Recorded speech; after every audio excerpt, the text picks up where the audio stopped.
Assalamualaikum anak-anak. Waalaikumsalam, Bu. Apa kabar semua? Baik, Bu. Oke, pada pelajaran hari ini, Ibu akan membawakan materi tentang makhluk hidup dan lingkungannya. Ya, Bu. Sebelum saya menjelaskan tentang pengertian makhluk hidup, ada yang tahu apa itu makhluk hidup? Makhluk hidup adalah makhluk yang hidup di suatu ekosistem yang saling membantu yang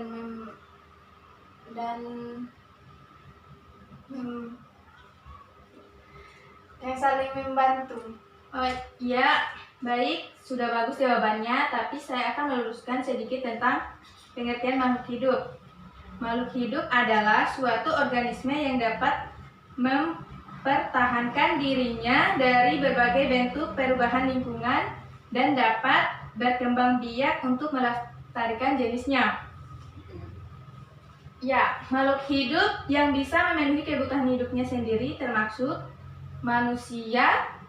Misalnya, agar dapat bertahan hidup, manusia perlu makan. Makanan manusia berasal dari tumbuhan dan hewan. Sementara itu, hewan peliharaan dan tumbuhan tidak dapat hidup dengan baik tanpa bantuan manusia. Hubungan antar makhluk hidup dan lingkungannya dapat digambarkan sebagai berikut. Ada individu, populasi, komunitas, ekosistem, dan biosfer. Baik anak-anak, dari individu ada yang tahu apa itu individu? Individu, saya, Bu.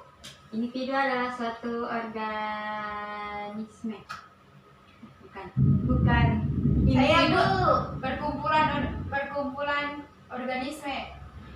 Individu Masih sedikit adalah salah. makhluk hidup yang hidup menyendiri.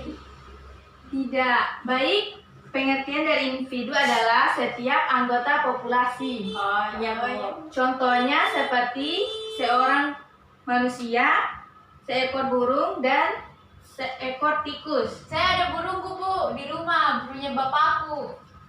Burung apa itu? Burung kakak tua. Iya, baik. Kedua, kita masuk di populasi. Populasi adalah sekumpulan individu dengan ciri-ciri yang sama atau spesies yang hidup di tempat yang sama dan memiliki kemampuan reproduksi di antara sesamanya. Ada yang tahu dari contoh populasi? Saya, Bu. Ya, Penduduk. selain penduduk apa lagi? Sapi dan kerbau. Iya, sapi dan kerbau dan penduduk merupakan contoh dari populasi. Yang berikut komunitas. Komunitas terbagi menjadi dua, komunitas akuatik dan komunitas terestrial. Komunitas akuatik yaitu kelompok makhluk hidup yang hidup di perairan seperti parit, kolam, sungai, danau, dan laut. Sedangkan komunitas terestrial atau komunitas darat yaitu kelompok makhluk hidup yang hidup di daratan. Ada yang tahu contoh komunitas dari terestrial? Ikan. Komunitas terestrial, komunitas darat.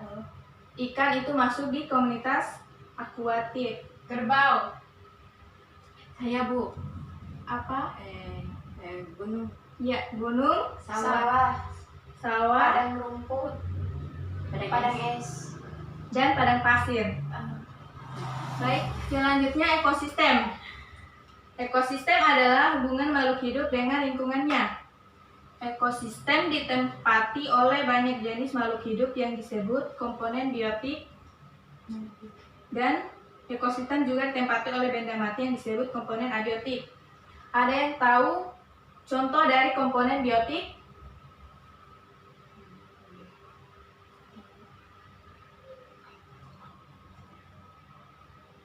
Tidak tahu, Bu. Baik, contoh komponen biotik adalah manusia, hewan, dan tumbuhan. Kalau contoh dari komponen abiotik ada yang tahu? Saya, Bu. Ya, apa? Contohnya sawah. Ya, Masih salah. apa? Kolam. Contohnya suhu, Oh, iya. kelembaban, sinar matahari, dan mineral. Ekosistem dibedakan menjadi dua, ekosistem alam dan ekosistem buatan. Ekosistem alam yaitu ekosistem yang terbentuk dengan sendirinya atau secara alami. Contohnya danau, sungai, padang rumput, padang pasir, dan hutan. Sedangkan ekosistem buatan yaitu ekosistem yang sengaja dibuat. Ada yang tahu contohnya seperti apa? Saya Bu. Ya, apa contoh dari ekosistem buatan? Sawah, ladang, Kolam, iya dan? akuarium. Iya, betul sekali. Dan terakhir, biosfer. Biosfer adalah tempat tinggal makhluk hidup yang terluas. Contoh dari biosfer apa? Bumi. Iya, bagus anak-anak. Baik, pelajaran pada hari ini cukup. Bu, saya mau bertanya, Ya, bertanya apa? komunitas itu apa? Komunitas adalah kehidupan bersama antara makhluk hidup yang terdiri dari beberapa populasi yang hidup bersama di suatu tempat. Komunitas tersusun dua atau lebih populasi. Terima kasih, Bu. Ya baik, ada pertanyaan lagi? Tidak Bu. Ya baik, pelajaran hari ini kita tutup dengan ucapan Bismillah. Assalamualaikum warahmatullahi wabarakatuh. Waalaikumsalam.